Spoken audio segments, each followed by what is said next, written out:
Hi everybody, in this video we're going to build a dynamic map here in Observable using the built-in Leaflet library, and I'm also going to use data about Canadian postal codes, specifically the first three letters of those postal codes, the FSA as it's called. We're also going to take a look at building a little drop-down. So as we see in this drop-down, I have a list of regions in Canada, and I can choose one to see the map update. So here are the forward sorting areas or postal codes in Prince Edward Island. And then, for example, Northern Ontario, and then another one, Saskatchewan. We can see that the map updates according to our UI. So as we're thinking about perhaps building interactivity or dashboards or that kind of thing, it will be nice to see how we can make dynamic and interactive maps. So I happen to have a data set that is well suited to this, and you might recall seeing previously I was working with data about cats in Toronto. Here in Tableau, I've already created this, and Tableau, of course, has built into it an understanding of these codes that are forward sorting areas or the first three letters of the postal code. And so for each one, Tableau already understands the geometry. Notice that in my JavaScript version, the geometry is a little bit more precise. I have really quite a detailed edge around each of the codes, and it's also in the Toronto area. The borders of those postal codes are really quite precisely defined. So there's some precise geometry here in JavaScript, and let's figure out where that geometry comes from. So starting from the beginning, we can take a look at the context here. Lots of people are building maps on Observable, and it's possible to import geographic data in a wide variety of formats. If we take a look at this link, you'll see that there are a bunch of formats, including GeoJSON, the Shapefile, KML, etc., that we might like to use in Observable. And in this case, I found some data that was formatted like this. Shapefile is a commonly known format for geographical features, right? And so isn't it nice that in Observable, there's a way of importing the shapefile format for use on our street maps perspective. Okay, so you can read more about the shapefile here on this link, and we're going to emulate this approach. They're basically saying, let's use a library for importing shapefiles, and there's a shapefile.js library that we're going to use to make this work for us. All right, so that's the tooling to get this data in here, but where does the data come from? It comes from the Government of Canada. So here, the Canadian forward sorting areas. It's a way of talking about the first three letters of the postal code, and it's a common way of organizing data. Canadian data, whether it's governmental or municipal, is often described with this code. So it's a useful thing to have. And if I go to the Government of Canada, Statistics Canada has this spatial information product describing the boundaries of these regions. So that's a really useful reference. It's also very up-to-date 2021 census boundary files. We have here two levels of detail that are available. And in this case, I chose the forward sortation areas as the boundaries I'm interested in. So the government publishes data describing the geometry that we need. These shapes that are here in this map are published as boundary files here on the government's site. And so notice that it's available in different formats. I chose to use the shapefile because this is a format that I can easily import into Observable, but other formats are available too. And other boundary areas are available too as well. Maybe you're interested in economic regions or different population centers. This might be interesting geometry as well. If your data set corresponds to some of these regions, that may be an interesting way for you to build a map. In my case, I stuck to forward sortation areas because my data set of cats was organized in that way, and so that's what I'm going to stick with. After I downloaded this file, I had, in the end, something quite large. If you look in my attachments here, that file is 22 megabytes, and it's a zip file. So that seems a bit large for a data set, but it's okay. We're going to filter it down to just the ones we want. As we can see from our little picker, not limited to Toronto. I could go to different parts of the country, Montreal, British Columbia, Alberta, Manitoba, and filter only those FSAs, forward sorting areas, that I want. Okay, and so in the end, it's no longer 22 megabytes, but something much smaller and more manageable. So we'll see how that happens momentarily. We may need to start here with a clear definition. So what is a forward sorting area, and how does it relate to the regions? And there's a published definition about this that Canada Post also makes available, right? Canada Post is responsible for defining these regions. Notice that each region corresponds to the first letter in our forward sorting area. So this gets us a nice strategy for limiting the data set to the part that's useful to us. If, in my case, I only want Toronto data, I would be able to use the M. Forward sorting code starting with M gives you only the ones in Toronto. All right, so that's interesting that these codes have a meaning, so we're going to then interpret and infer based on the first letter what the meaning of those codes are. So let's see how this plays out. First, we require Shapefile.js. This is the JavaScript library that helps us to import the shapefile format. Canada publishes the data in that format, and we discovered here that we could import using Shapefile.js. So let's emulate that example in our own notebook as well and import the shapefile library from the CDN like so. And then we have this thing now called SHP. You could call it whatever you like. This is a variable now that we can activate. So having imported the library, we're also importing the zip file. That 22 megabyte zip file here is now assigned to a variable. This is just binary data for now. It's called an array buffer. That means we have a way to store the binary data inside of this variable. It's not that useful in this binary format, so we're going to have to parse it. And now we put these two pieces together and take the shapefile data. This archive is passed along here to the shapefile library. So the shapefile library is given the zip file, and the result is this new variable.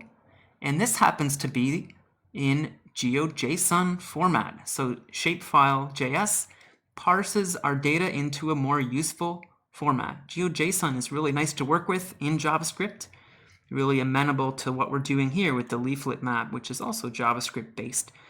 And so take a look here briefly at what happens. So instead of having binary data from a zip, we now have this. It's a JavaScript structure, and it's called GeoJSON. It's, in this case, a feature collection, a collection of features, right? Each of those postal codes describes some geometry for a particular region. And you could break this down further. The geometry is known as a multi-polygon, and there are coordinates inside of it that you can explore if you like. For our purposes, it's interesting to note that each of these features does in fact have a familiar three-letter code. And it's, in this case, called Canadian Forward Sorting Area Unique ID, right? So that's the first three letters of the postal code that we're going to then use in our map. All right, so each of these has a unique shape defined. There's geometry and artwork inside of this GeoJSON format. And Mapbox understands, or Leaflet rather, understands how to render those polygons onto the map. Okay, so useful little plugin here to import this data. And next, we may want to filter it by region. We see that activated here in our dropdown. So filtering by region is a nice thing to do. So how do we actually build that filter, right? So to build this filter, we need to make this same mapping that we saw here in the definition. So we need to put this map into our data. And that's what I've done here. I've made a little CSV file to make this mapping. And here we also have the same mapping defined in terms of an array of objects. So this will allow us to do a lookup for any given region. What is the first letter, and vice versa. Okay, so we can now build this little drop-down menu from our kind of index that we have here. So we're going to populate this drop-down menu using the data that we have here. Notice that if you ever want to build a drop-down, you can do so easily in Observable. The options here are available. This is a basic select list, right? So if I need the boilerplate, it's there, and now I get something like this. And that's how I built this thing too. I had to modify it a little bit. So rather than selecting A and B, as we have in the default, I might want to select A, B, C, D, E, F, G, right? The whole list. So I have to change the options. Instead of A and B, what are my options? Well, I'm going to pass in the regions that I defined up here, right? This regions variable will be the input for this dropdown. So that regions variable is passed along here to the select. In the same position where previously it was just A and B, I'm now passing along the regions. And I can customize how it behaves. So what label do we have? The label is region, so we see that here, right? Whereas here the label was select one. See the select one appears in the result. I had to customize the label so that it works for me.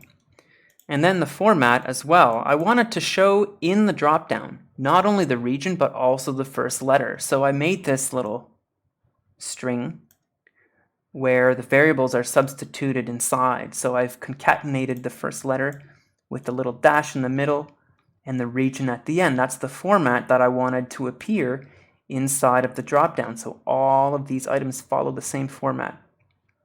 It's kind of like a template here that's being followed by each of the regions that we passed along to the select list. Okay, and then which one is going to be chosen by default? This is the value. So by default, which one should be selected?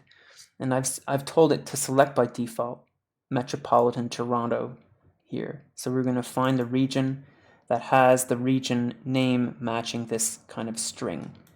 So this is a way of setting the dropdown to work the way I would like. What is the result now of this dropdown? Okay, so the result is that we have a variable selected, and inside of it there's one particular region from among all of these that is going to match the selected one. So whatever one I choose, like Manitoba or Saskatchewan, now the variable selected is going to hold inside of it a copy of that. All right, so that makes it possible to then do other operations based on whatever is currently selected. That's really useful if I look at, for example, what's happening here. Maybe I want to do some filter, and indeed that's what's happening. So let's get something more local. I don't need all of the features in Canada. I only want the region, something more specific. So if I filter those features and I look for a feature whose FSA starts with a particular letter, then I have a subset of all of those features, right? So we're going to search here for those features that have an FSA that starts with which first letter? The selected first letter. So whichever one we selected here, that object has inside of it a first letter. Maybe it's M or N or L, right? Those first letters, they become useful now down here. Which one is selected? That's the one we want to filter for. As a result, we have now a new array. This has got now 52 objects instead of the original something like 1,600 objects, right? So it's a lot more manageable in terms of size. So in Saskatchewan, there are 52 of these codes that are filtered for now. So we've created this new variable called region that gives us perhaps those shapes that we're interested in. And now it's down to rendering them. So here, interesting to note, this yellow plus sign shows you the that there's a suggestion to create a table for this. It might be kind of interesting to see those features in a table. So sometimes Observable gives us a useful suggestion. I'm going to delete it in this case. Here we have the dynamic map. So let's see how this map works. There are times if I have geographic data that it will actually suggest a map as well. And if you see that the map is one of the options in here, it may be able in some cases to generate it for you. So that's how I got the basic map in place.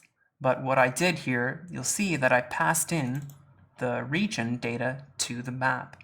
So, and notice it's talking here about GeoJSON, which is exactly the format that we just imported, right? When we parsed the shapes from the Canada website using the Shapefile.js, GeoJSON is the format that resulted from that. So that means we can pass along GeoJSON data, such as the data we have here. And in this case, I wanted to have an additional feature. So instead of just putting them on the map, I wanted to have also a little pop-up. You can see that I can click on these, making it interactive. And that allows us to explore a little bit and see, okay, what is the actual 3 characters here that are in play for this particular area? SOA, SOJ, SOM, etc. And notice how that's done. There's a little option here on each feature. Okay, and so what are we going to do for each feature? Well, we're going to bind a pop-up to that feature. And here we see this little paragraph with some variable inside. And you could say, modify this and say FSA for forward sorting area, or you could say postal code if you like. And then it modifies the HTML inside of the little pop-up. So now I have a way to adjust also the way that this pop-up behaves in the context of the map. This is all well documented on the Leaflet page. So even though we're on Observable, Leaflet is the library that Observable's using. So we can check that documentation here about using GeoJSON with Leaflet. And there's some nice options and explanations here as to what we can do, including on each feature, which is what we're doing here. And the common reason for that is to attach a pop-up, right? So we have an example of what can be done using on each feature. So that's where this sort of comes from, and lots of people on Observable are doing similar things like this. So if you look around, you'll find examples that you can build on. Okay, so this is all boilerplate code that Observable kind of gives us for free, more or less, including the kind of fit bound situation. So this gets us started with a little bit of interactivity, making a drop down from a list of regions, and then filtering those regions so that we have from our larger shape data set only the ones we care about. And later in a different video I'll explore this further with respect to cats.